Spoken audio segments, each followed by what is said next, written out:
They gave my brother the best chair in the boardroom and handed me a water pitcher like I was part of the furniture. Everyone kept whispering about a mystery investor arriving in minutes. Terrified she would say no. What they did not know was that she was already standing right here. In a few breaths, my brother's promotion would become his pink slip. My name is Phoebe Garcia. To the three people sitting at the polished mahogany table in the center of the room, I was nothing more than a ghost. A piece of office furniture that breathed and occasionally occupied space they wished to use for something more valuable. I was 34 years old. Yet my mother, Marisol, had guided me to the corner of the boardroom with the physical force one might use on a misbehaving toddler. She had planted me next to the credenza, right beside the crystal water pitcher and the stack of coasters, with a sharp whisper that I should stay out of the frame. The implication was clear. This was a moment for the successful Garcias. This was a moment for the winners. I was simply the support staff, unpaid and unappreciated, brought along only because leaving me behind would have required an explanation they did not have the energy to invent. The conference room at Kestrel Ridge was designed to intimidate. It was situated on the 42nd floor of a glass monolith in downtown Denver, offering a panoramic view of the Rocky Mountains that usually cost a fortune to look at. The air conditioning was set to a temperature that felt less like a climate control setting and more like a preservation technique for dead bodies. It was freezing, sterile, and smelled of lemon polish and aggressive capitalism. Darren Garcia, my older brother, sat in the leather chair at the head of the table. He looked like a man who was trying very hard to convince the world, and perhaps himself, that he belonged there. He was wearing a navy suit that was a shade too bright and a watch that was too large for his wrist, a flashy chronograph that he kept checking every 30 seconds. "Today is the day," Darren announced, his voice booming a little too loudly in the acoustically dampened room. He ran a hand through his gelled hair, disrupting the perfect helmet he had constructed earlier that morning. "I signed the papers, and I am officially a partner at Kestrel Ridge. Do you have any idea what this means? We are not just entering the big leagues, we are owning the stadium." My father, Victor Garcia, sat to his right. He was vibrating with an anxiety he was desperately trying to mask as excitement. His hands were shaking as he adjusted his silk tie for the 10th time in 2 minutes. He looked at Darren with a hunger that made my stomach turn. It was the look of a man who had bet the farm on a single horse and was watching it approach the starting gate. "We know, son," Victor said, his voice thick with unearned pride. "We always knew you would be the one to elevate this family. You have the vision. You have the killer instinct." He paused, his eyes sliding over to where I stood by the water pitcher. The warmth in his eyes instantly evaporated, replaced by a dull, dismissive glaze. "Unlike some people who are content to just existing," Marisol let out a short, sharp laugh, the kind that sounded more like a bark. She was scrolling through something on her phone, probably looking up real estate in Scottsdale, but she looked up long enough to twist the knife. "Phoebe is here to learn. Victor, maybe if she sees what real success looks like, she will be inspired to do something with her life other than whatever it is she does." "What is your title again?" "Phoebe? Administrative assistant? Data entry?" I did not answer. I kept my face perfectly smooth, a mask of dull obedience. They did not know what I did. They had never asked. Not really. To them, I was just Phoebe the safe choice, Phoebe the risk-averse, Phoebe who paid her bills on time and drove a sedan with a dent in the bumper. They did not know that in my world, the world of distressed debt and hostile takeovers, silence was not a sign of weakness, it was a weapon. "Victor is right," Marisol continued, turning her back to me to focus on her golden child. "In a portfolio, you have to balance your risk. You have your high-yield assets, like Darren, and then you have your stable losses. We keep the losses around for tax purposes. Do we not?" The room erupted in laughter. It was a cruel, shared joke, a way for them to bond over my perceived inadequacy. Victor slapped the table, delighted by his wife's wit. Even Darren, who was sweating through his dress shirt despite the Arctic temperature of the room, managed a chuckle. "You guys are too much," Darren said, wiping his forehead with a handkerchief. "Don't worry. When I get my signing bonus, I will buy Phoebe a new suit. She looks like she is dressed for a funeral."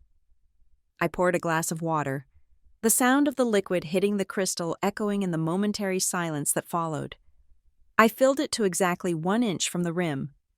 Precision, control. I placed the glass on a coaster and slid it toward my father, then retreated to my corner. I checked the analog clock on the wall. The second hand swept past the 12 with a mechanical indifference. We had 6 minutes. 6 minutes before the representative from Kestrel Ridge walked through those double doors. 6 minutes until the reality of what Darren was about to do collided with the fantasy they had all constructed. Darren was growing more agitated as the minutes ticked by. He kept touching his leather briefcase, his fingers drumming a frantic rhythm on the expensive hide. He was hugging it against the table leg, as if it contained the nuclear codes. In his mind, that briefcase held his future. It held the proof of funds he had scraped together, the documents that proved he was a sophisticated investor worthy of the partner track. I watched him from my vantage point. I saw the tremor in his hands. I saw the way his eyes darted to the door every time a shadow passed by the frosted glass. He was terrified. He was a fraud, and deep down, in the parts of his brain that his ego had not yet colonized, he knew it. I needed to refill the water pitcher. I moved silently around the table, my heels making no sound on the plush carpet. Invisibility was a cloak I had worn for 34 years, and I wore it well. I moved behind Darren just as he leaned forward, putting his elbows on the table and burying his face in his hands for a brief second of composure. "I took care of the paperwork," I heard him whisper. It was barely a breath, a frantic prayer muttered to the universe. "I took care of it. It is just numbers. Nobody checks the raw data." I paused, the pitcher hovering mid-air. He had no idea I was there. He had no idea that I heard him. And he certainly had no idea that I knew exactly what he meant by taking care of the paperwork. I finished filling the glasses and walked back to my post. My heart was beating a slow, steady rhythm against my ribs. It was not the fast, fluttery beat of fear. It was the heavy, powerful beat of a predator that has finally cornered its prey. I looked at the monitor on the wall. The time was displayed in large, digital numerals. 4 minutes remaining. "Go ahead. Darren. Keep telling yourself you are the genius. Keep letting mom and dad plan their retirement in a mansion they cannot afford. Keep treating me like the help. Just put your pen to that paper." I stared at the back of his head, visualizing the sequence of events that was about to unfold. I had spent months orchestrating this. I had bought the debt. I had installed the compliance officer. I had set the stage so perfectly that all Darren had to do was walk onto it and recite his lines. 3 minutes, Victor announced, checking his watch again. "Straighten your tie. Darren, look sharp. First impressions are everything." "I am ready." "Dad," Darren said, his voice cracking slightly. "I was born for this." I almost smiled. Almost. "Just sign," I thought, the words echoing in my mind like a command. "Just sign the paper, brother, and then watch how fast gravity works when the floor disappears." In the ledger of the Garcia family history, my brother was listed as an asset, and I was recorded as an operating expense. This accounting error began before I could even read. By the time Darren was 7 years old, he had been anointed the family genius because he could memorize the statistics of baseball players and repeat them with unearned confidence. My parents looked at him and saw a future CEO, a titan of industry who would elevate our last name into the stratosphere. When they looked at me, they saw someone who would hopefully marry well enough not to be a burden. I was the safe bet. I was the bond that paid 2% interest a year. Boring and barely keeping pace with inflation, Darren was the volatile stock they poured everything into. Convinced the crash was just a prelude to a rally that never came. The pattern of investment and loss was established early. When Darren flunked out of his first university after 3 semesters of partying and failing introduction to economics, My father did not scold him. Victor sat him down and told him that the professors were simply too academic to understand Darren's visionary approach to business. They wrote a check for tuition at a second, more expensive private college. Calling it a necessary capital injection to save a high-potential project, they liquidated a retirement account to do it. When he failed out of that one, too, claiming the curriculum was stifling his creativity, they nodded and blamed the education system. Meanwhile, I was working 2 jobs while carrying a full course load at the state university. I waited tables at a diner from 6 in the morning until noon, attended classes until 4, and then filed paperwork at a law firm until 9 at night. I graduated with a perfect grade point average and 0 debt. I remember bringing my diploma home, placing it on the kitchen table with a quiet sense of pride. My mother glanced at it while chopping vegetables for Darren's welcome home dinner. He was returning from a failed attempt at becoming a club promoter in Miami. She told me that it was good I was practical because stability was for people born to be employees. She said it with a pitying smile, as if being an employee was a terminal illness. That was the dynamic. I was the worker bee, and Darren was the queen who required royal jelly to survive. Throughout our 20s, I watched my parents finance a carousel of Darren's disasters. First, it was the cryptocurrency phase. Darren convinced them that digital coins were the future of wealth transfer. He used words like blockchain and decentralization to dazzle Victor, who could barely operate his email. They gave him $20,000. It evaporated in 3 weeks when the exchange collapsed. Darren shrugged and said he was ahead of the curve, just unlucky with the platform. Then came the dropshipping empire. He was going to sell luxury watches sourced from overseas. The garage filled with boxes of cheap, plastic timepieces that stopped working after a week.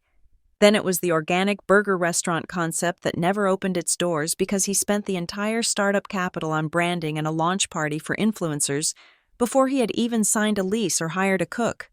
Each time he failed, he returned to the house with his head hung low for exactly 1 hour. Just long enough for Marisol to cook him a steak and for Victor to write another check. They were addicted to the fantasy of him.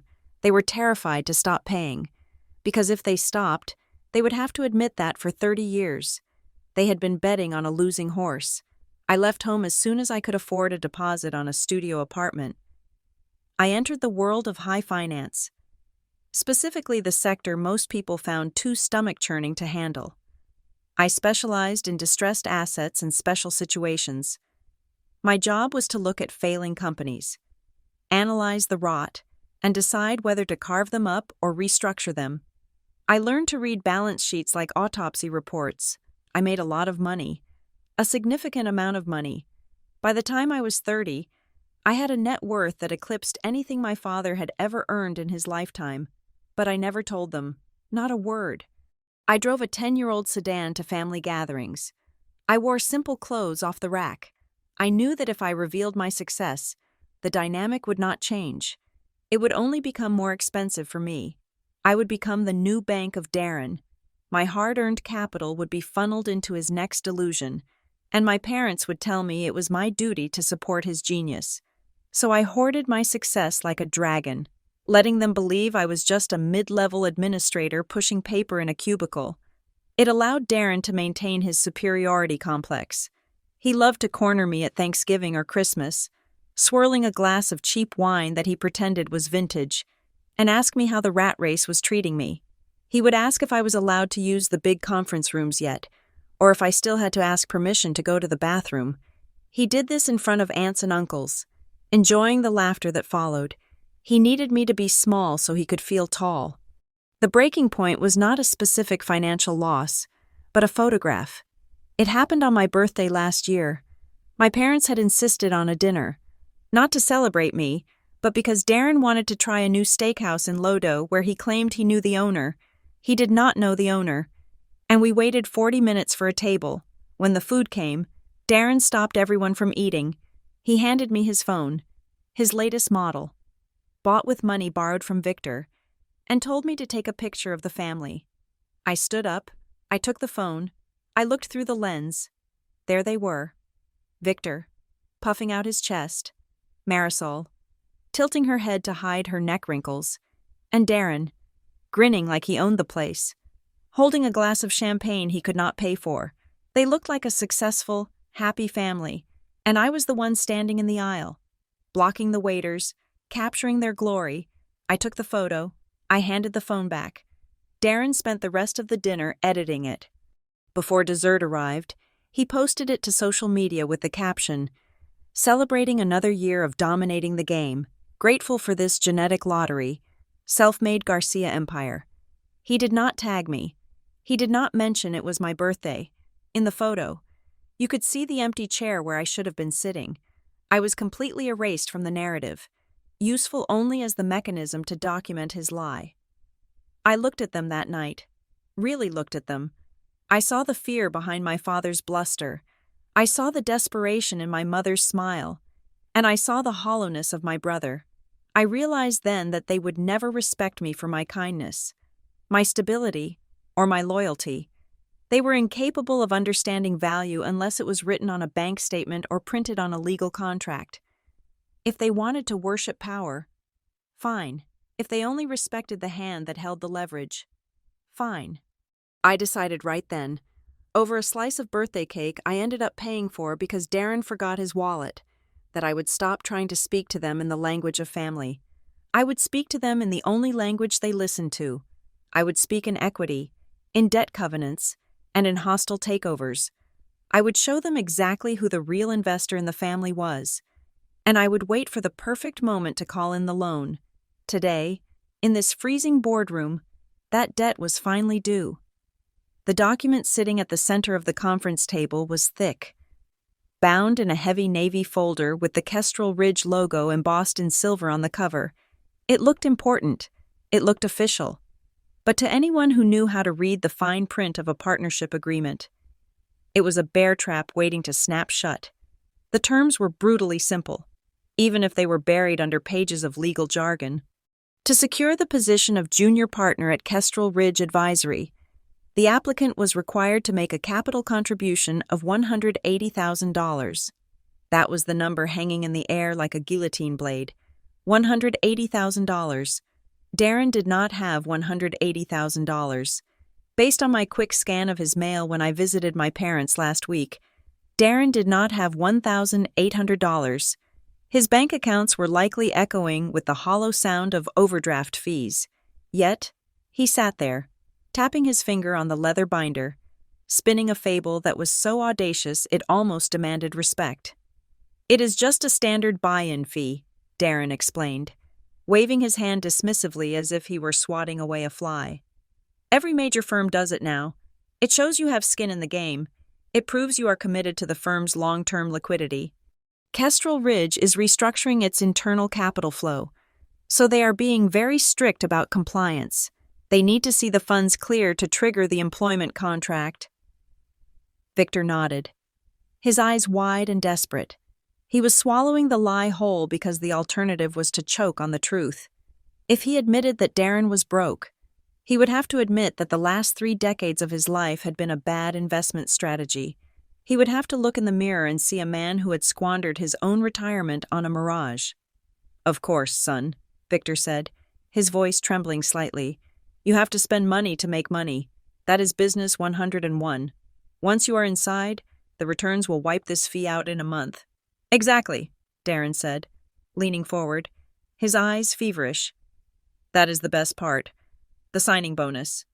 As soon as my funds clear and the compliance officer signs off today, the bonus triggers tomorrow morning. It is $250,000. So really, we are up $70,000 just for signing my name. We are net positive in 24 hours. I was standing by the sideboard, polishing a smudge off the mahogany surface with a cocktail napkin. I kept my head down, but my ears were tuned to every frequency in the room. I knew exactly what was happening. Darren was playing a shell game. He needed liquid cash immediately to flash in front of the compliance officer to prove he was solvent, hoping that once he was in, he could figure out how to pay it back or fake it until the imaginary bonus arrived. But the money had to come from somewhere. "We just need to bridge the gap for overnight," Darren said, his voice dropping to a conspiratorial whisper. Just for tonight. The funds have to show in my account during the meeting. Once the deal closes, I transfer it right back. It is purely procedural. Marisol was already on her phone, looking at real estate listings. She held the screen up to Victor, showing him a sprawling stucco villa with a swimming pool. Scottsdale, she breathed. Darren said once the partnership is official. He can work remotely 3 weeks a month. We could move by the autumn. Just imagine getting away from this Denver snow. We would be living the life we deserve. Victor, finally, the delusion was intoxicating. They were mentally packing their bags for Arizona while standing on the edge of a cliff.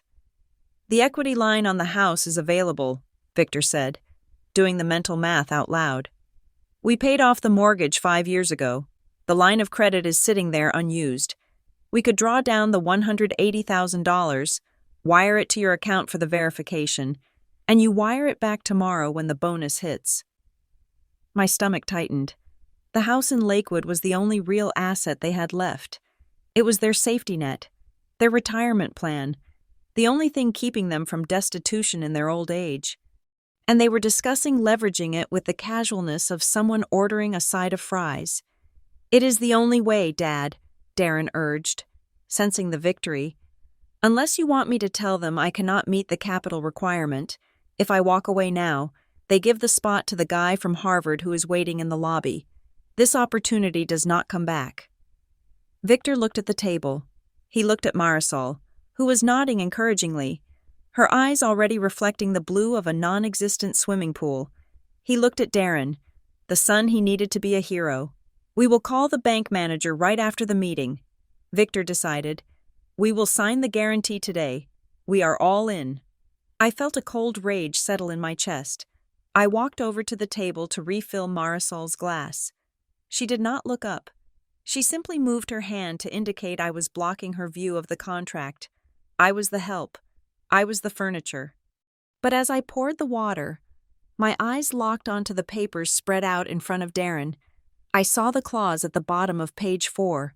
It was upside down, but I had read enough contracts to recognize the structure. It was a joint and several liability clause. It did not just ask for proof of funds. It required a guarantor for the partner's conduct and financial obligations. By signing those papers, Victor and Marisol were not just lending Darren money for a day. They were legally binding themselves to his debts. They were putting their names on the line for a fraud. If I spoke now, if I screamed that Kestrel Ridge was a sinking ship and Darren was lying about the bonus, they would not believe me. They would call me jealous. They would say I was trying to sabotage my brother's moment of glory. They needed the lie too much to let me destroy it. The danger was not that Darren would fail. Failure was his baseline. The danger was that my parents were willing to sign anything, sacrifice anything, to keep the lights on in the theater of their own making. They were about to sign away the roof over their heads because they could not bear the shame of seeing their son as he truly was. I stepped back to the wall, gripping the silver water pitcher so hard my knuckles turned white. Let them sign. A voice inside me whispered, let them sign and let the trap snap shut.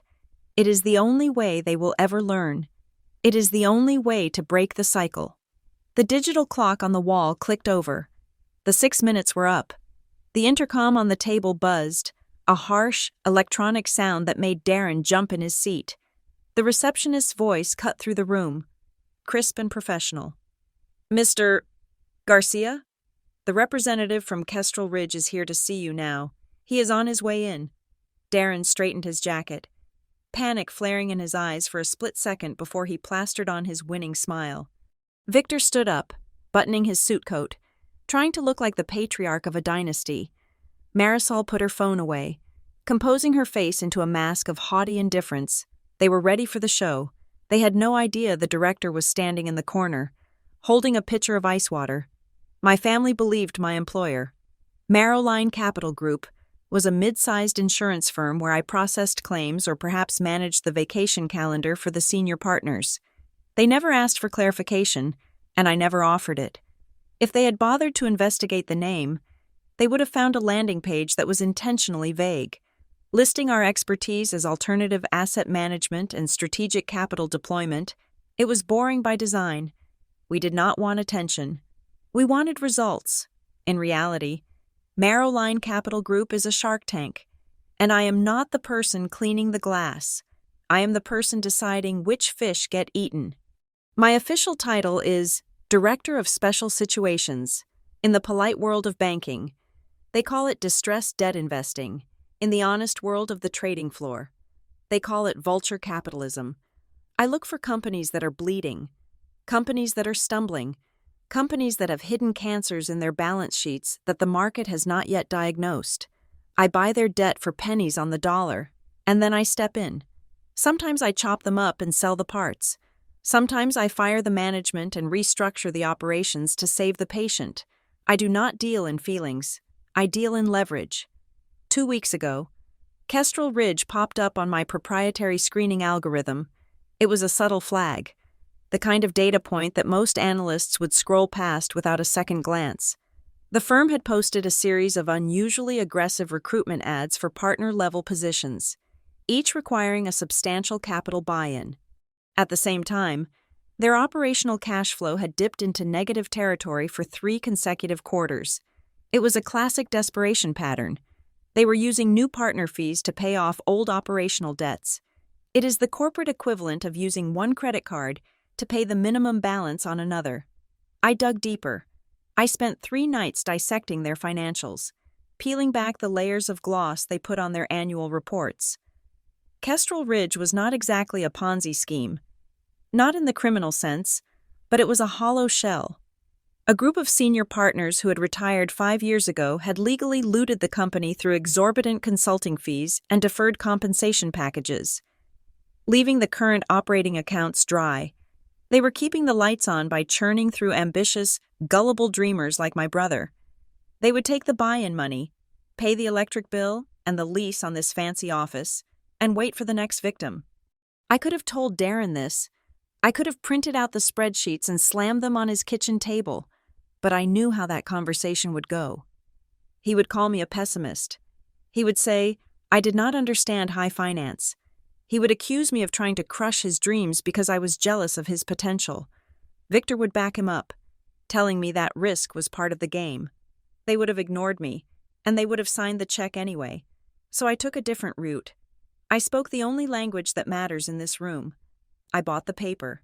Using a separate special purpose vehicle, a legal entity designed to keep my name off the front page, I approached the bank that held Kestrel Ridge's primary credit facility. The bank was nervous about the loan. They knew the company was shaky. They were happy to unload the debt to me at a discount just to get it off their books. As of 4 days ago, I became the senior secured creditor of Kestrel Ridge Advisory. That means I am not just an observer in this room. Technically, I own the room. I own the table they are sitting at. I own the chairs they are sweating in. And I own the right to call in the loan and liquidate the entire company the moment they breach a single covenant of their credit agreement. And that brings us to the man walking through the door right now. "Mr. Harrow," Victor said, standing up so fast he knocked his knee against the table leg. "Welcome. It is an honor." Miles Harrow walked in with the smooth, predatory grace of a man who knows exactly where the exits are. He was wearing a charcoal suit that cost more than Darren's car. Tailored to perfection, he carried nothing but a slim tablet. He did not smile. He did not offer a warm greeting. My family thought Miles was a representative from Kestrel Ridge, here to welcome Darren to the team. They were wrong.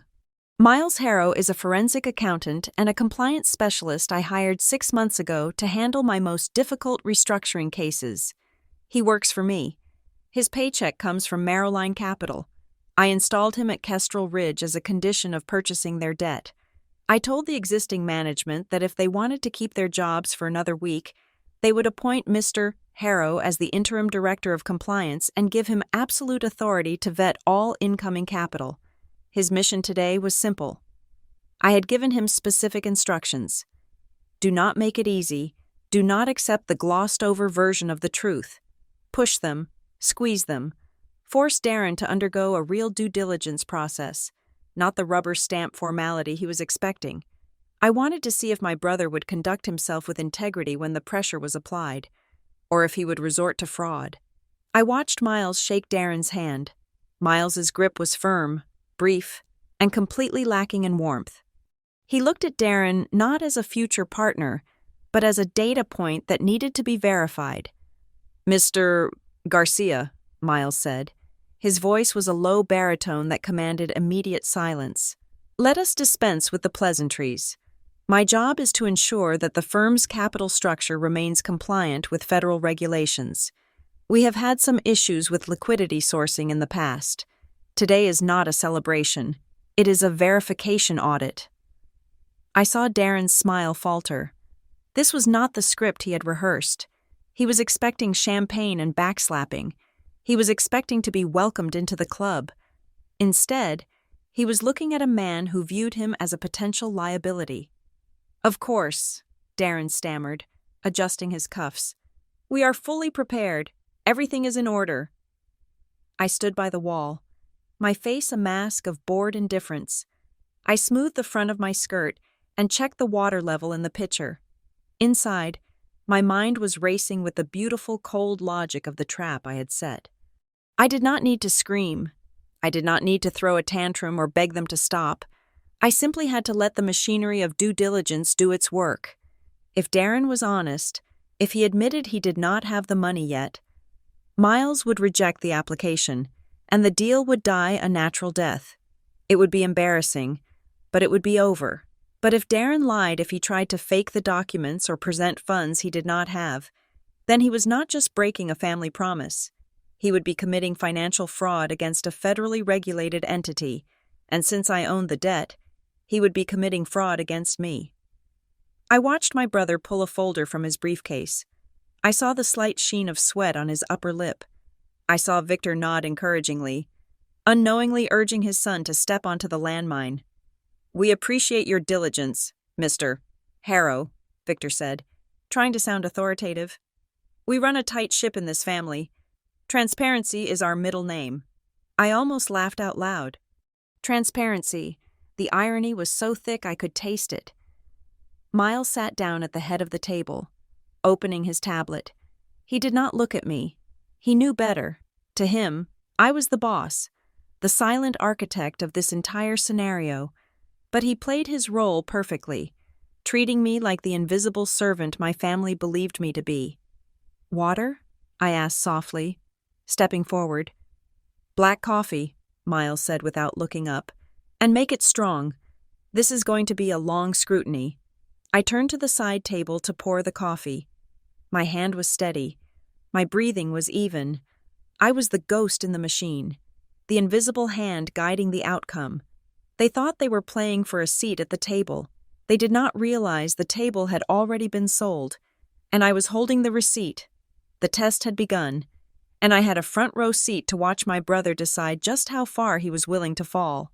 Miles Harrow moved through the room with the efficiency of a man who billed his time in 6-minute increments. He shook my father's hand firmly, then Darren's, giving them both a curt nod that conveyed authority rather than warmth. Then, he turned and walked right past me. He did not glance at my face. He did not acknowledge the coffee I had just placed near his right hand. He looked through me as if the space I occupied was empty air. It was a masterful performance. I had briefed him on the family dynamic, explaining that my invisibility was the cornerstone of their comfort. But seeing him execute it so flawlessly gave me a strange, twisted satisfaction. He was treating me exactly how they treated me, which meant they trusted him immediately. He sat down, opened his tablet, and tapped the screen twice. The sound was sharp in the silent room. "Gentlemen," Miles said, his voice stripping the room of any lingering celebration, "let us be clear about the nature of this meeting. Kestrel Ridge is no longer operating on the Old Boys network. We do not close deals on potential. We do not close on emotion. We close on hard, verifiable evidence." Darren cleared his throat, his smile faltering at the edges. "Absolutely. I appreciate the rigor. That is exactly the kind of discipline I plan to bring to the partnership." He reached for the thick leather binder he had been guarding with his life, with a flourish that felt rehearsed. He slid it across the polished mahogany table toward Miles. "You will find everything in order here," Darren said, his voice pitching slightly higher than normal. "Certified bank letters, asset valuations, and the signed commitment letter. I think you will find my liquidity is more than sufficient to cover the buy-in." Miles did not touch the binder. He did not even look at it. He kept his eyes locked on Darren, his expression unreadable. "Paper is easily fabricated, Mr. Garcia," Miles said coldly, "and it is outdated the moment it leaves the printer. Under our new compliance protocols, we require real-time digital verification. I need you to log into your primary brokerage account right now, projected on the main screen, so we can verify the funds are cleared and unencumbered." The silence that followed was heavy enough to crush a lung. Darren froze. His hand was still extended halfway across the table, hovering over the rejected binder. "I beg your pardon? These are notarized documents, and they are useless to me," Miles replied. "We have had applicants forge bank letters before. I am sure you understand. If the money is there, logging in should take 30 seconds. This was the choke point. I knew Darren's bank balance. I knew that if he logged into his actual account, the screen would show a number that was closer to zero than to $180,000. He had been counting on the paper documents, which I suspected he had altered using Photoshop, a skill he had actually mastered during his failed graphic design phase. Darren looked around the room, sweat beginning to bead on his forehead. "I would be happy to, but I do not trust public Wi-Fi with my banking credentials. Security, you know." Miles pointed to the secure Ethernet cable in the center of the table. "Hardline connection, military-grade encryption, no excuses." Darren shifted in his seat, his eyes darting to the heavy scanner and printer setup in the corner of the room. "Well, perhaps we can just scan these documents into your system? That should satisfy the digital requirement, right?" He started to stand up, reaching for the binder to take it to the scanner. This was his Hail Mary play. If he could scan the forged documents, they would become digital files, and he could claim he followed instructions. I stepped forward. This was my cue. "I am so sorry." "Sir," I said. My voice pitched in the soft, apologetic tone of a terrified assistant. "The scanner is down for maintenance. The IT department is updating the drivers. It has been offline since this morning." It was a lie. The scanner was working perfectly. I had used it 10 minutes ago to copy a recipe, but Darren did not know that, and Miles certainly wasn't going to check. Darren whipped his head around to look at me, his eyes wide with fury. For a second, the mask slipped, and I saw the pure hatred of a sibling who realizes his sister has just inadvertently ruined his life. "What do you mean it is down? Fix it. Phoebe, make it work." "I cannot. Darren," I said, dropping my eyes submissively. "It is a hardware lockout. We have to follow Mr. Harrow's protocol." Miles checked his watch. It was a Patek Philippe, another prop I had lent him for the day. "We are wasting time. I have a compliance committee meeting in 40 minutes. I will give you 10 minutes. Mr.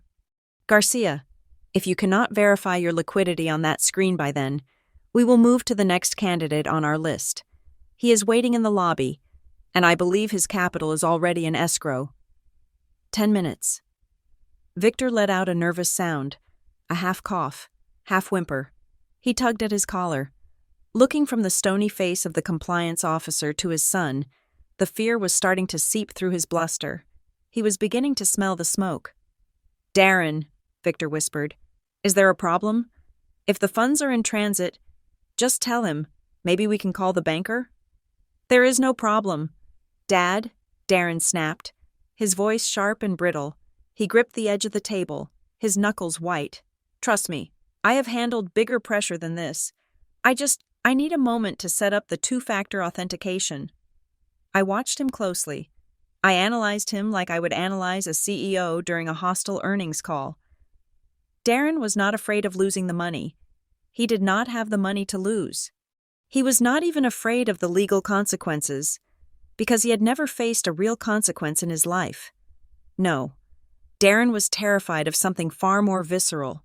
He was terrified of the moment the lights turned on, and the audience realized the magician was just a man with empty pockets.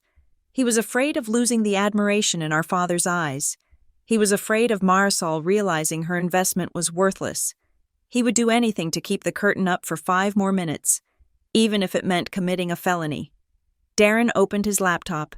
His hands were shaking so badly that he had to clasp them together for a second to steady them. He typed in his password.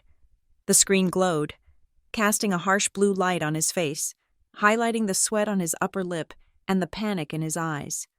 "Okay," Darren said, his voice trembling.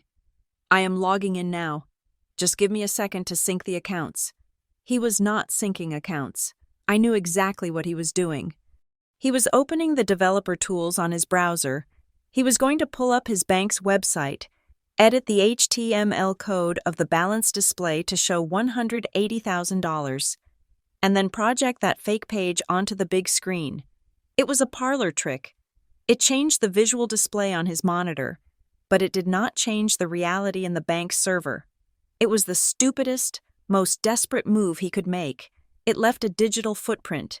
It was intentional fraud committed in front of witnesses, and it was exactly what I had hoped he would do. 5 minutes, Miles announced, his voice devoid of pity. Darren typed furiously. He was frantic, his eyes darting between the code inspector and the main display. He looked like a drowning man trying to build a raft out of water. "Almost there," Darren gasped. "Just the server is slow." I stood by the wall, perfectly still. I watched my brother dig his own grave, pixel by pixel. He thought he was saving face. He thought he was being clever. He had no idea the system he was trying to game was already under the control of the woman standing 5 feet away, holding a pitcher of ice water, waiting for him to walk himself straight into the trap. The digital projection on the conference room wall flickered once before stabilizing. There it was, displayed in high definition for everyone to see. A bank statement from a major national institution, bearing Darren's name and a closing balance of $185,000. It looked impeccable, the font was correct, the logo was crisp, and the transaction history showed a series of plausible deposits leading up to this impressive sum. To the untrained eye, it was proof of wealth. To my eye, it was a masterpiece of digital forgery. Darren sat back, exhaling a breath he must have been holding since he walked into the building. He looked at Miles with a smug satisfaction, the kind that comes from believing you have successfully pulled the wool over the eyes of the wolf.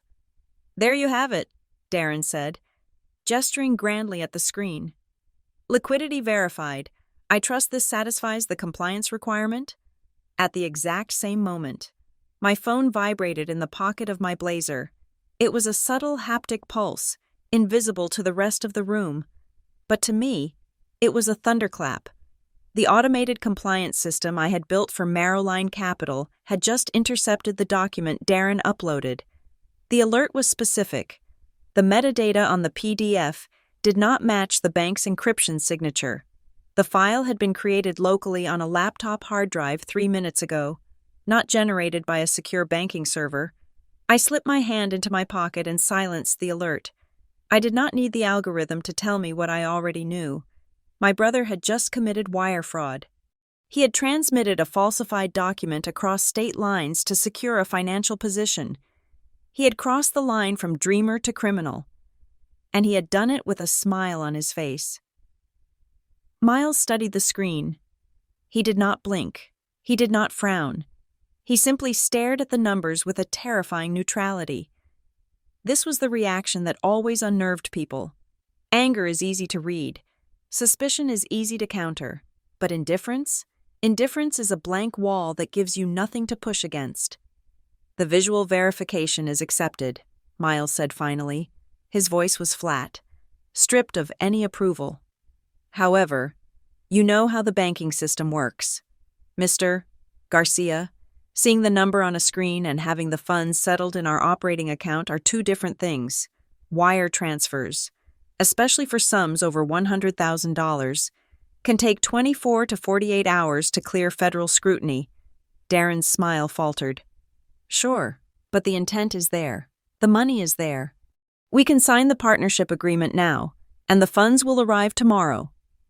Miles tapped his finger on the mahogany table. The sound echoed like a metronome counting down the remaining seconds of Darren's career. Kestrel Ridge does not issue partnership equity on a promise, Miles said. We issue it on performance. If we sign you today, we are legally exposing the firm to your liability before your capital contribution has secured your position. That is a risk gap. My board does not allow risk gaps. Victor leaned forward, his hands clasping and unclasping. So, what are you saying? We have to wait? If we wait, do we lose the spot? The spot is open until close of business today, Miles replied coolly. If the funds do not clear by 5 o'clock this afternoon, the offer expires, and since banking hours are nearly over, the wire will not clear in time. The air left the room. I saw the panic rise in Marisol's throat. They were watching the Scottsdale villa and the country club membership evaporate into mist. Unless, Miles added, allowing the word to hang there for a precise second, unless you can provide a temporary bridge collateral, a guarantee that covers the firm's risk for the 24 hours it takes for the cash to settle. He reached into his briefcase and pulled out a single, thin document. He slid it across the table, not to Darren, but to Victor. A secured pledge agreement, Miles explained. It places a temporary lien on a tangible asset of equal or greater value to the buy-in fee. Once the wire transfer clears tomorrow, this document is automatically voided and shredded. It is purely a safety net, standard procedure for accelerated onboarding. Victor looked down at the paper. His face, which had been flushed with excitement earlier, drained of all color. He knew what tangible asset meant. He knew exactly what Miles was asking for. The house, Victor whispered. You want a lien on the house in Lakewood. That house was the only thing they truly owned. They had bought it 30 years ago. They had paid off the mortgage by scraping together every bonus and tax refund for decades. It was their sanctuary, their retirement fund, the one solid thing in a life of financial mediocrity. It was the only reason they could sleep at night, knowing that no matter how much money they wasted on Darren's schemes, they would always have a roof over their heads. It is just for 24 hours. Dad, Darren interjected, his voice high and desperate. He saw Victor hesitating, and he went into sales mode. Think about it. The money is in my account. You saw it on the screen. The wire is already queued. This paper is meaningless. It is just a formality to make the lawyers happy. Tomorrow morning, the cash hits, and the lien vanishes. It is zero risk. Victor stared at the document. His hand hovered over the pen. But if something goes wrong with the wire... Nothing will go wrong, Darren practically shouted, slamming his hand on the table. Why do you always doubt me? I am the partner here. I am the one bringing in the deal. Do you want to go back to being a nobody? Or do you want to be the father of a Kestrel Ridge executive? We are talking about millions of dollars in future earnings. And you are worried about a piece of paper for one night? Marisol grabbed Victor's arm. Her nails dug into his suit jacket. Victor, do not ruin this. Darren has worked so hard. We deserve this. Just sign it. It is one day. What could possibly happen in one day? What could happen in one day? I stood in the corner, holding the water pitcher, and I could have listed 1,000 things. In one day, a lie could be exposed. In one day, a foreclosure process could be triggered. In one day, a family could lose everything they had spent a lifetime building. Victor looked up. For the first time in years, he did not look at Darren. He did not look at Marisol. He looked past them, searching the room until his eyes locked on mine. It was a fleeting moment, barely a second, but in that look, I saw a flicker of awareness. He was scared. He wanted someone to tell him to stop. He wanted his sensible, boring, risk-averse daughter to step in and say, "Dad, this is a bad idea. Do not do it." He was begging me with his eyes to be the safety brake he had disabled years ago. I held his gaze. My face remained perfectly smooth. I did not shake my head. I did not frown. I did not blink. I simply lowered my eyes to the floor.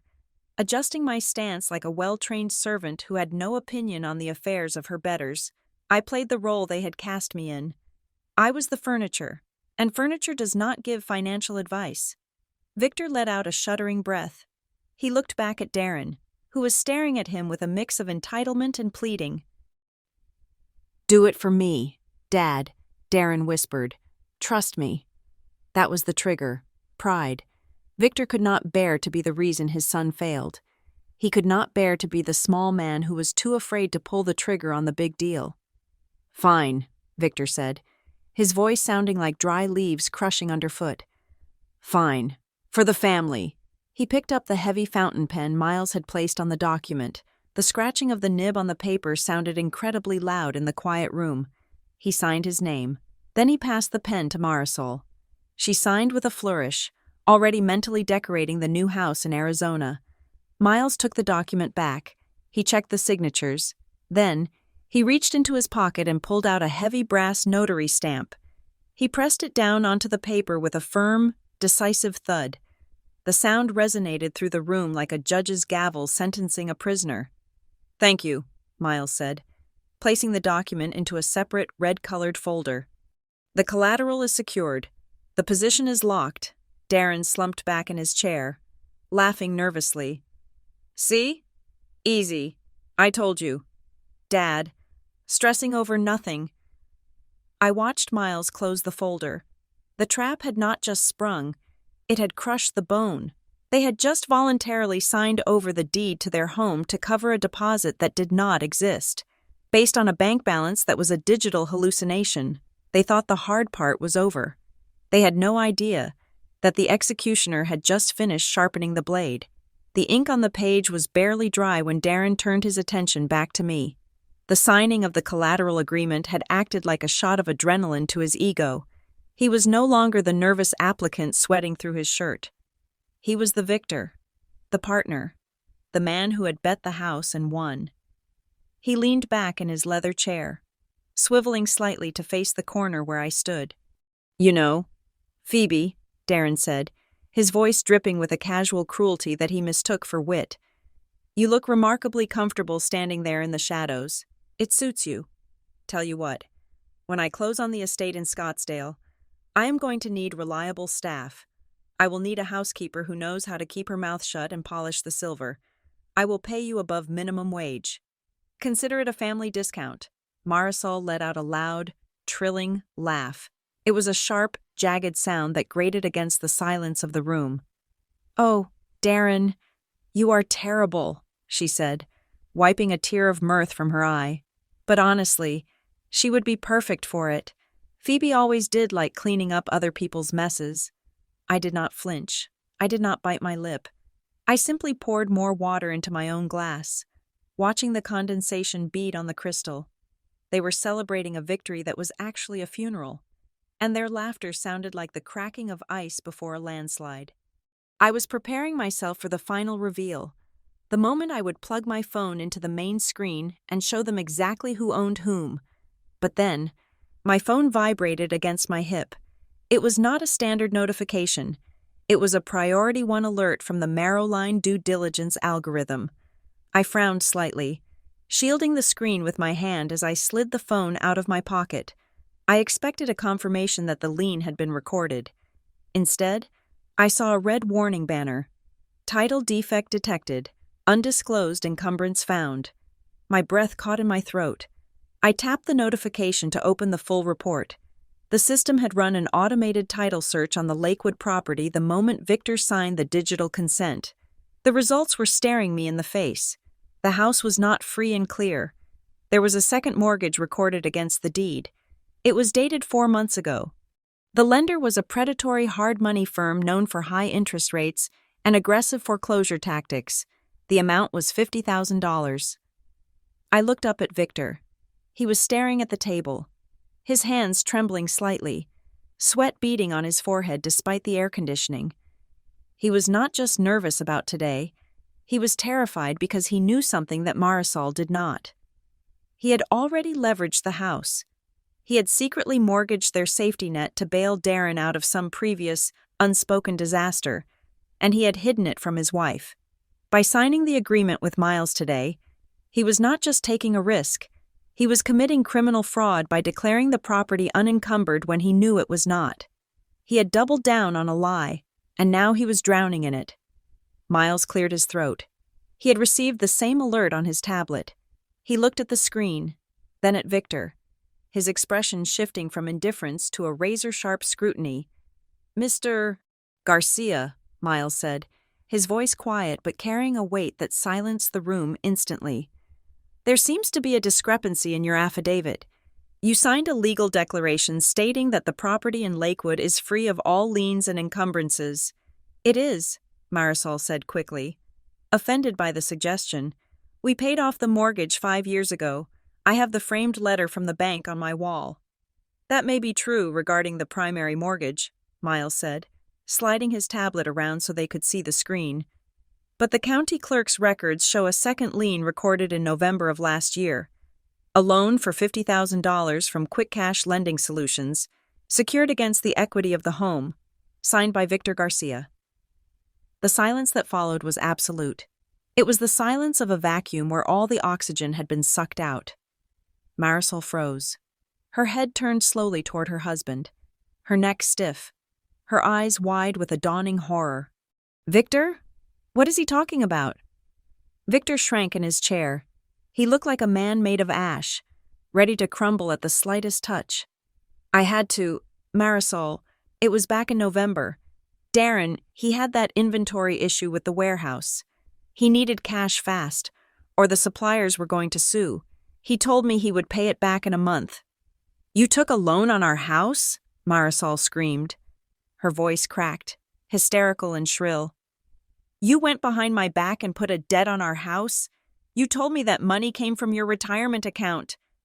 "I did not want to worry you," Victor pleaded, his voice rising in panic.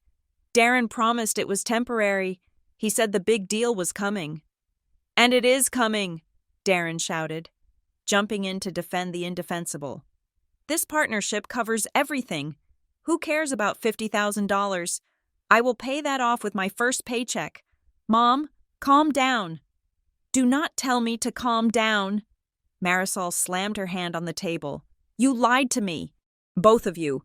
You have been gambling with my home while I was picking out curtains for a villa we cannot afford."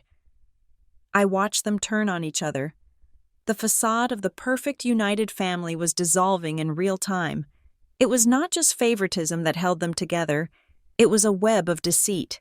Victor enabled Darren's failures by hiding them. Darren exploited Victor's fear of disappointment, and Marisol willfully ignored the cracks in the foundation as long as the paint looked fresh. But the chaos was not over. Darren suddenly realized the implications of what Miles had just revealed. If the house already had a lien, it did not have enough equity to cover the full $180,000 guarantee required for the partnership. His collateral was worthless. His deal was dead. Panic, raw and animalistic, seized him. Darren lunged across the table. "Give me the paper back," Darren yelled, reaching for the red folder Miles had closed. "It is a mistake. We need to redo it." "Give it to me!" He managed to grab the corner of the folder, his fingernails scratching against the cardstock. Miles did not flinch. He did not pull back. He simply slammed his hand down onto the folder, pinning it to the table with a force that made the mahogany shudder. "Remove your hand, Mr. Garcia," Miles said. His voice was no longer corporate cool. It was cold steel. "That document has been signed, notarized, and logged into our compliance system. It is a legal instrument. Attempting to destroy it or remove it now is a felony. It is tampering with evidence." "It is invalid!" Darren shrieked, his face blotchy and red. "The collateral is not clear. You cannot hold us to it." "On the contrary," Miles said, staring Darren down until my brother slowly, reluctantly released his grip. "The fact that the collateral is impaired does not void the agreement. It simply triggers the default clause immediately. You have provided fraudulent security. That gives us the right to seize the asset and liquidate it to recover the deficiency." Victor put his head in his hands and began to sob. It was a pathetic, broken sound. "I just wanted to help him," I just wanted him to win. Marisol was staring at Victor with a look of pure loathing. You fool! You old, stupid fool! I stood in the corner, witnessing the wreckage. For years, I had thought my family's problem was simply that they loved Darren more than they loved me. I thought they were just blinded by his potential, but looking at them now, Victor the liar, Marisol the willful victim, and Darren the parasite, I realized the rot went much deeper. They were not just unfair, they were corrupt. They fed on each other's delusions. They protected their lies with more ferocity than they ever protected me. A strange clarity washed over me. I had planned to simply reveal my identity and fire Darren, but that was no longer enough. Firing him would just send him back to his safety net. He would go home, cry to his parents, and they would find a way to blame the cruel world for his failure. They would refinance the debt, hide the shame, and start the cycle all over again. No, that could not happen. I looked at the weeping father, the hateful mother, and the terrified brother. They needed to see the monster they had created. They needed to look it in the eye and realize that no amount of love or money could fix it. I reached into my bag and pulled out the HDMI cable connected to the main presentation screen. It was time, not just to stop the deal, but to burn the entire theater to the ground. Miles, I said, my voice cutting through the sounds of Victor's sobbing and Marisol's accusations. It was the first time I had spoken in my normal voice. Authoritative, calm, and commanding. Everyone froze.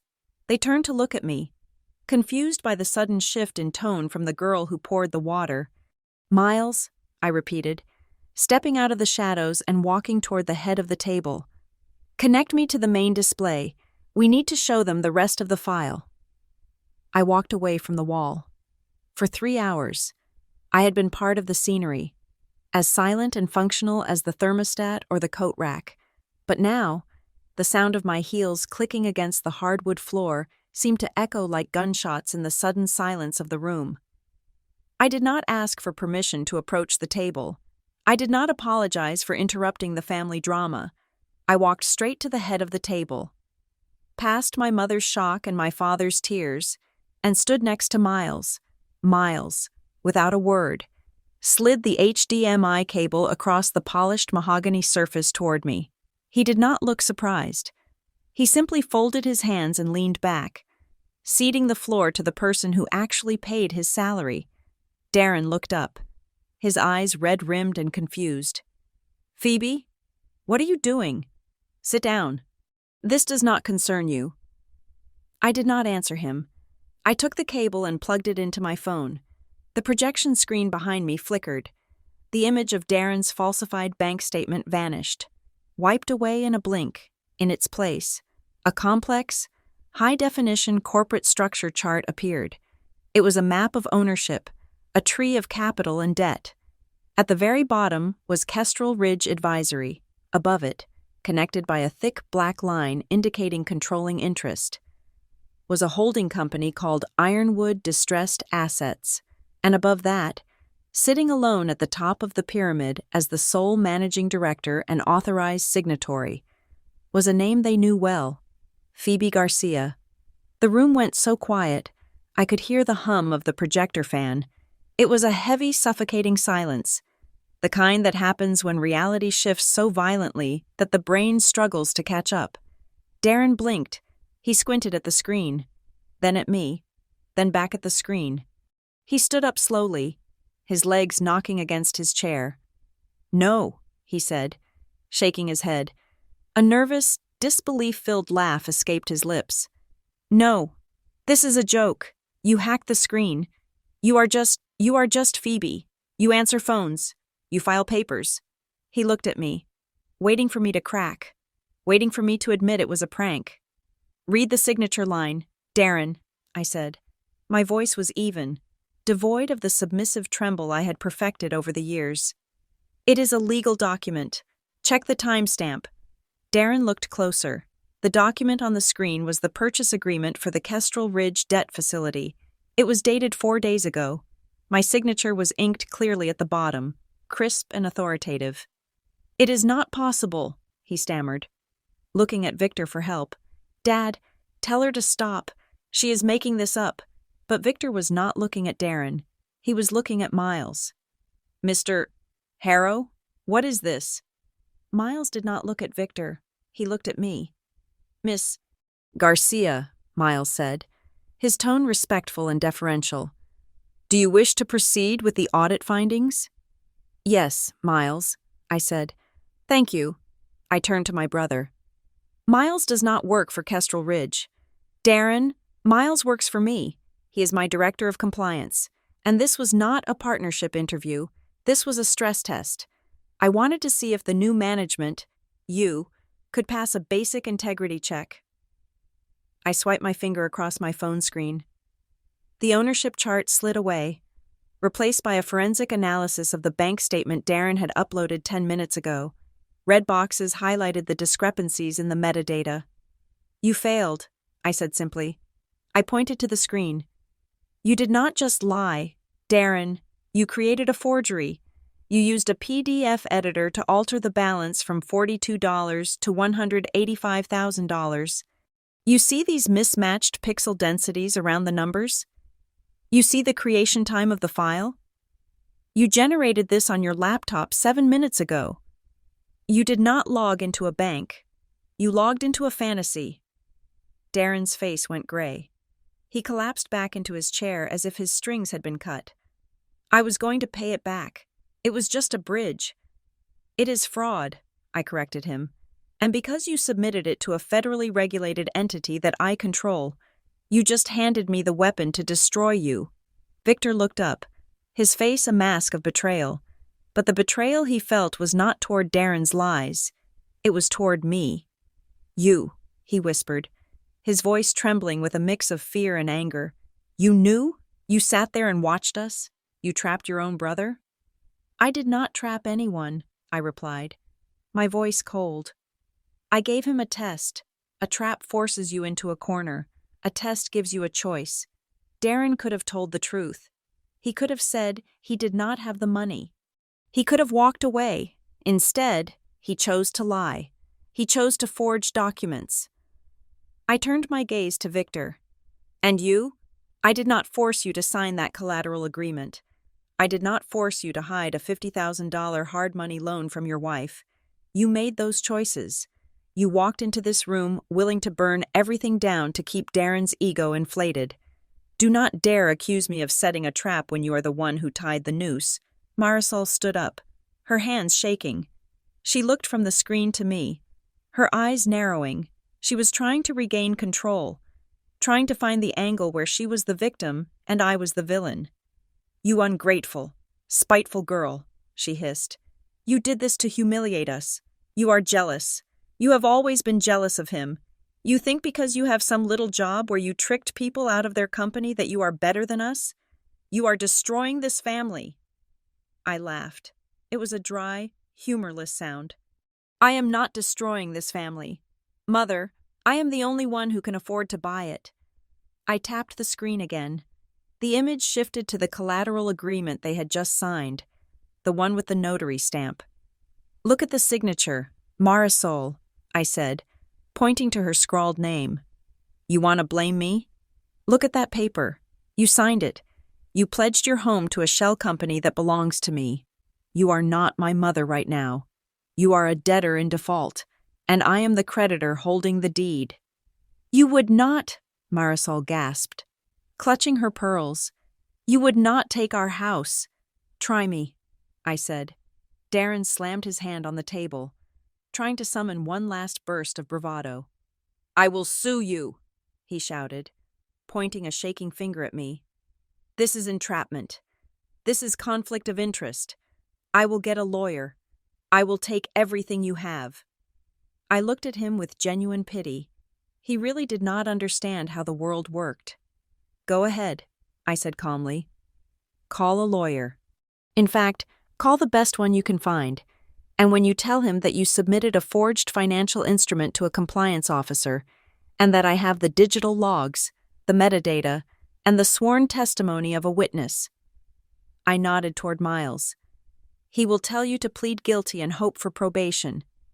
I leaned over the table, placing my hands flat on the wood, leaning into Darren's space until he flinched back.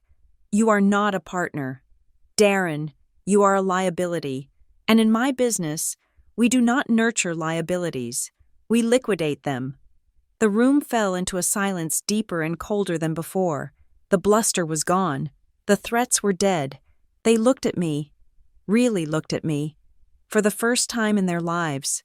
They did not see Phoebe the servant. They did not see the quiet girl in the corner.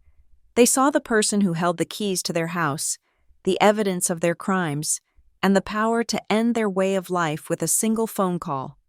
And now, sir, I said, standing up straight and smoothing my blazer, we are going to discuss the terms of your surrender, and I suggest you listen very carefully, because I am not asking.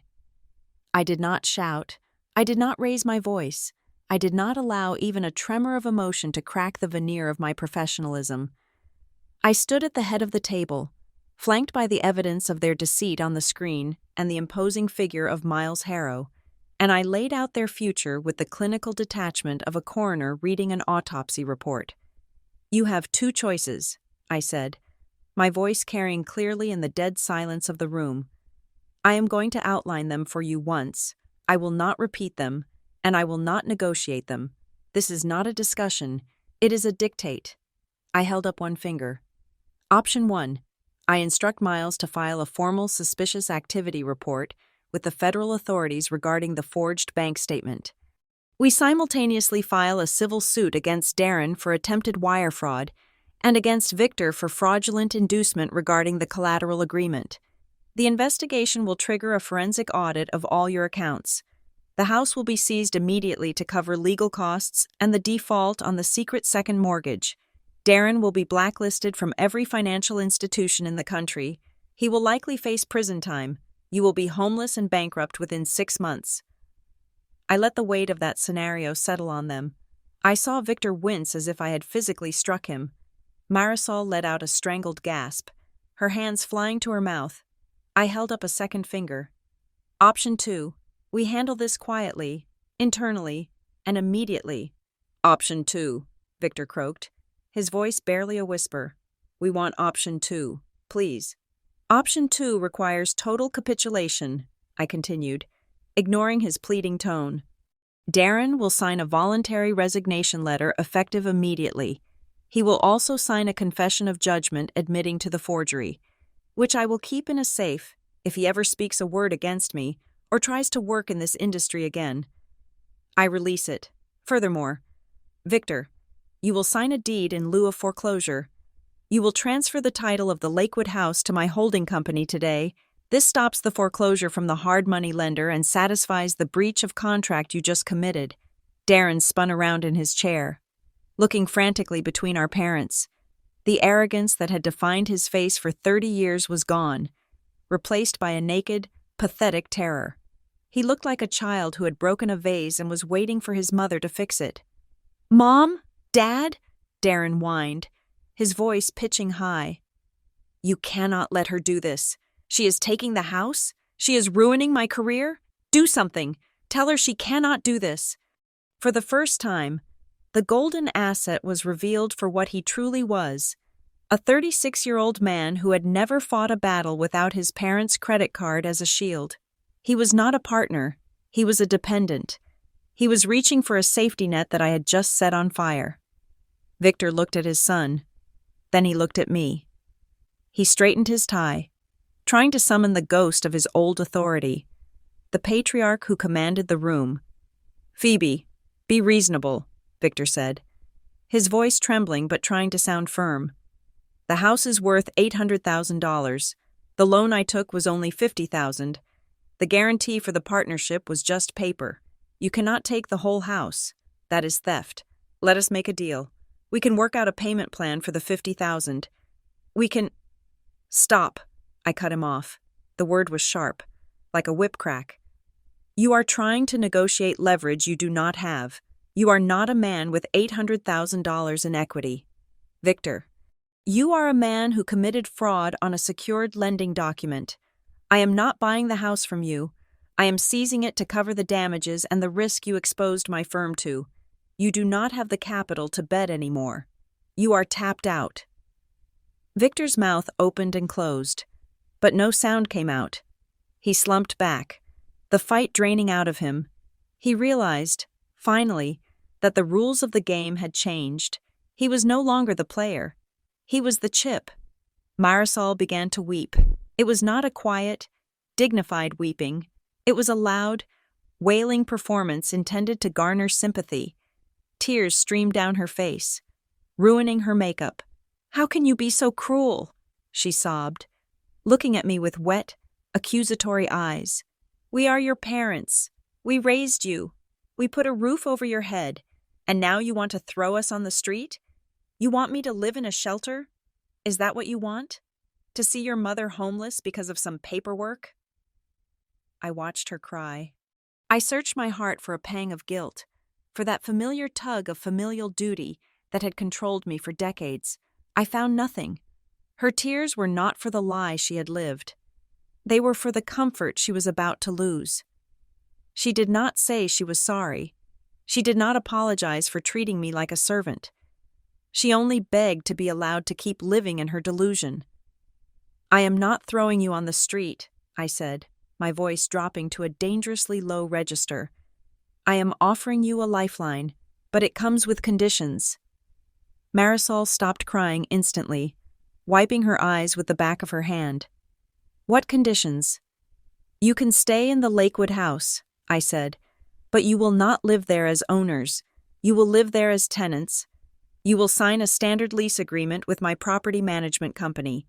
You will pay market rate rent, due on the 1st of every month.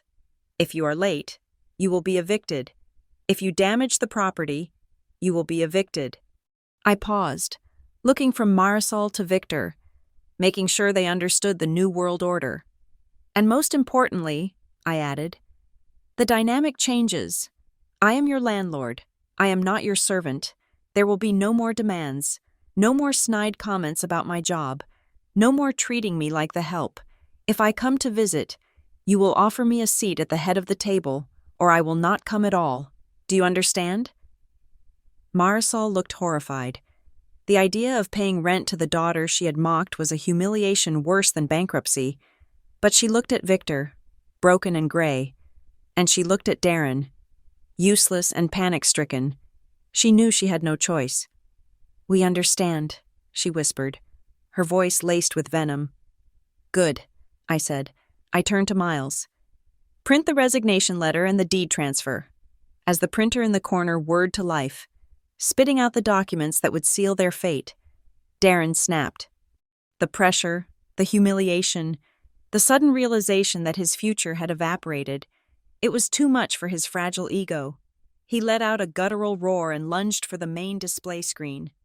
"It is a lie," he screamed, his face purple with rage. "It is all fake. I am the partner. I am the partner." He grabbed the heavy metal stand of the monitor, intending to pull it down, to smash the screen that displayed his failure. He wanted to destroy the evidence, to physically break the truth because he could not handle it psychologically. "Darren, stop!" Victor shouted, but he was too slow to move. Miles was not. In a blur of motion, Miles stepped between Darren and the screen. He did not strike my brother. He simply caught Darren's wrist in midair, using a leverage hold that froze Darren in place. Miles was smaller than Darren, but he held him with the effortless strength of someone who knew exactly how to apply force. "I would not do that," Miles said, his voice calm but menacing. "That monitor is company property. Damaging it would be vandalism, and combined with the fraud, it would give me grounds to call the police right now and have you escorted out in handcuffs. Is that how you want to leave? In a squad car?" Darren trembled, his breath coming in ragged gasps. He looked at Miles, then he looked at me. He saw the cold, unyielding wall of my resolve. He realized that violence would only accelerate his destruction. Slowly, painfully, he lowered his arm. Miles released him, stepping back to smooth his suit jacket. Darren stood there, panting, his hair disheveled, his expensive suit looking like a costume on a sad clown. He looked at me with pure hatred. "You enjoyed this," Darren spat. "You loved every second of this. You think you are so special now because you bought a company? You are still just Phoebe. You are nothing. You ruined my big break." "I did not ruin your break." "Darren," I said, walking over to the printer and picking up the warm sheets of paper. "I saved the company from a parasite." I placed the resignation letter on the table in front of him. I uncapped a pen and set it down next to the paper. "You wanted a title so badly," I said, looking him dead in the eye. "You wanted to walk out of here today with a new label to brag about to your friends. Well, I am giving you one." I pointed to the document. "Sign it, and from this moment on, your title is ex-employee." Darren signed the resignation letter. He did not do it with a flourish or a defiant scratch of the pen. He did it with the trembling hand of a man who realized that his signature, which he had always believed was destined for important treaties and billion-dollar checks, was now only good for admitting defeat, as soon as the ink was dry. Miles reached out and slid the paper away, placing it neatly into a folder marked Termination Protocols. "Mr. Garcia," Miles said, his voice stripped of any mock politeness, "you are now classified as an external security risk. You will be escorted to the lobby immediately. You are not permitted to speak to any staff members on your way out. You are not permitted to access any company devices. If you attempt to re-enter the building, you will be trespassing." It was the ultimate indignity. There was no shouting match, no security guards dragging him away by the arms. It was worse than that. It was the sterile, bureaucratic removal of a defect. Darren stood up, his legs unsteady. He looked at his briefcase, the prop he had carried to look important, and realized he did not even have anything to put inside it. It was empty, just like his promises. He walked to the door, flanked by Miles, his head hanging low. He did not look back at Victor or Marisol. The shame was too heavy to carry while making eye contact. I stayed at the table. I had one more document to execute. I pulled the master personnel file toward me and signed the order that permanently barred Darren from the Kestrel Ridge database. I flagged his name in the industry-wide compliance system. It was not just a firing, it was a quarantine. I was ensuring that he could never again use a fake resume or a borrowed reputation to swindle another firm. I was closing the loop. Victor watched the door close behind his son. He slumped in his chair, looking smaller than I had ever seen him. For 30 years, he had operated on the belief that investment required blind faith. He believed that if he just poured enough love, money, and denial into Darren, the return would eventually come. Now, the ledger was balanced, and the result was a total loss. He had lost the house he promised to keep safe. He had lost the retirement he pretended to have, but mostly, he had lost the illusion that he was a shrewd judge of character. "I thought I was helping him," Victor whispered, staring at his hands. "I thought if I just gave him one more push, he would fly." "You were not teaching him to fly, Dad," I said, capping my pen with a decisive click. "You were teaching him that gravity did not apply to him, and today, he hit the ground." Marisol stood up, her face streaked with mascara, her expression twisting from sorrow to a sharp, defensive anger. She could not attack Miles, and she could not attack Darren, so she turned the full force of her bitterness on the only target left. "You are heartless," she spat, grabbing her purse as if it were a weapon. "You sit there in your expensive suit, judging us, after everything we did for you. We gave you a home, we fed you, and this is how you repay us? You humiliate your brother and steal our house? You are ungrateful. Phoebe, you are a cold, ungrateful child."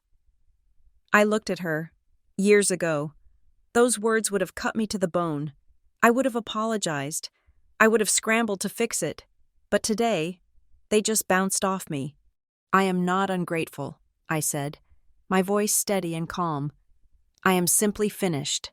I am finished being the invisible servant. I am finished being the retirement plan you forgot to fund. And I am finished watching you destroy yourselves to prop up a lie. Taking the house was not theft. Mother, it was a rescue operation. If I had not taken it, the hard money lender would have foreclosed next week, and you would be on the street, at least with me. You have a roof. I stood up and walked to the window, looking out at the Denver skyline. The sun was cutting through the clouds, illuminating the snow-capped peaks in the distance. And there is one more thing you should know, I said, turning back to face them. This was not just about Darren. You think I bought a distressed financial firm just to punish my brother? That would be a waste of capital. I tapped the screen, bringing up a list of names. There were 40 of them. These are the employees of Kestrel Ridge, I explained. Analysts, secretaries, junior researchers, real people with families and mortgages. The management team that was running this place, the ones Darren wanted to join, were looting the pension fund. They were charging fake fees to clients and preparing to declare bankruptcy, which would have left these 40 people unemployed and penniless.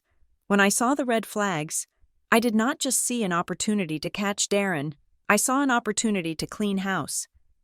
I scrolled down to a section marked Restitution. I bought the debt to force the corrupt partners out. I continued.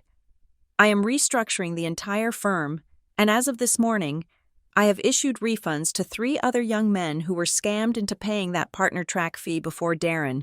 They are getting their money back. I am saving this company, not killing it. Darren was just the final piece of trash I had to take out. Victor looked up, his mouth slightly open.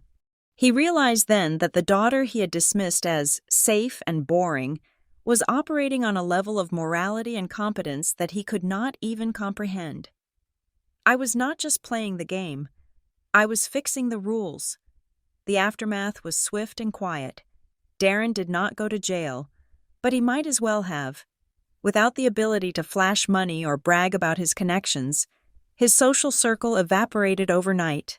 The successful friends he partied with were only interested in him when he was buying the drinks, when the credit cards were cut off, and the stories about the big deal turned out to be lies.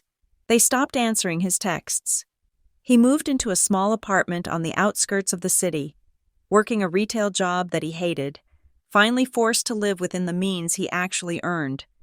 Victor and Marisol stayed in the Lakewood house. The transition was jarring for them. On the 1st of every month, an automated email from my property management company reminded them that rent was due. They paid it. They had to.